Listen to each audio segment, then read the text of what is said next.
ئێرە مەیدانی نوێی ئاژەڵانە لە سلێمانی. سەرڕای قەیرانی دارایی و نەبوونی موچە هێشتا زۆرن ئەوانەی سونەتی قوربانی زیندوو ڕدەگرن. ئاژەڵ فرۆشەکان دەڵێن ئەمساڵ بە هۆی نەبوونی موچە نرخمان کەم کردوێتەوە و بازاڕیشمان سوپاس بۆ خوا کە باشە.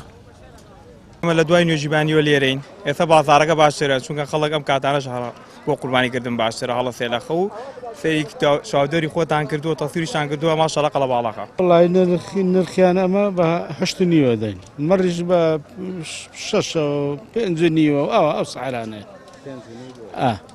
زیاتر کامیان نەکڕێ ئەو کاوڕەکەی ئەمەڕە کاوڕەکەی زیاتر دەکرێت ناسکترە چکە مەڕەکە تۆزە کوڵانی دەیە زیاتر تەمەنی هەیە مەڕ. ئێستا بنمونە خەڵک چەنی پێبێ ئەم ساڵ توانێت قوربانی بکە قورعان ئەگەر حیوان دەزانی کیلۆی وەزنەکەی زیاتر دەزانێت ئێستا ئێستا بنمونە ئەم کاوە ئێستا ئەم کاوڕە لەوە ئەوە 45-50 کیلۆ دەرەچی ئێستا چەنە پێ بتوانانی ئەمە بکڕی ئەوە پێویست بەخوای دەبی لێجی 350-400 هزارت پێوی.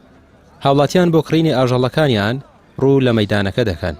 زۆرترین خواستیش لەسەر ئاژەڵی بچووکە بەهۆی جیاوازی نرخەکەی لەگەڵ ئاژەڵی گەورە.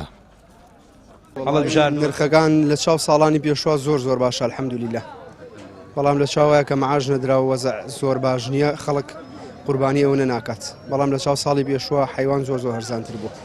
زۆر گەڕاوی تا ئێستا هەڵبژاردووە ینی ئەوەمان پێ نەچوو ناسیایەکی خۆمان لێرە حیوانێکی جوانی بۆ بژاردنەوەی کەین بە قوربانی ئینشاءڵڵا خوا لێمان قبوڵ بکات. بەشێک لە هاوڵاتیان کردویانە بە نەریت هەموو ساڵی قوربانی ئەنجام دەدەن و پارەی بۆ پاشەکەوت دەکەن. بەشێکشیان بەهۆی دواکەوتنی موچە و ئەو قەیرانە دارایی بەسەریاندا سەپێنراوە ناتوانن ئەم سونەتە زیندوو ڕابگرن، بەڵام بەراورد بە ساڵانی ڕابردوو ئاژەڵ فرۆشەکان ڕازین لە ڕێژەی فرۆشتنی ئاژەڵەکانیان.